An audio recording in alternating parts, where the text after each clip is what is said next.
नमस्कार मित्र आणि मैत्रिणींनो. तर कधी कधी अशी सोपी साधी रेसिपी पण खूप टेस्टी होऊन जाते.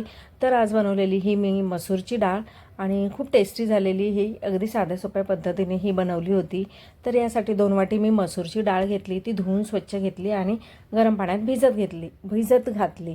त्यानंतर कढईमध्ये 3 पळी तेल घेतलं, तेजपत्ता टाकला, कांदा टाकला, त्यानंतर अद्रक टाकलं, मिरच्या टाकल्या, त्यानंतर टाकला टोमॅटो, त्यानंतर टाकलं मीठ, त्यानंतर फोडणी छान फ्राय झाल्यानंतर टाकली जिरे पावडर, धने पावडर, हळद, त्यानंतर काश्मीरी मिरची पावडर, हिंग हे सर्व घालून घेतलं आणि जी डाळ आहे भिजवलेली ती यामध्ये घातली. गरम पाणी घातलं आणि त्याला शिजत ठेवलं.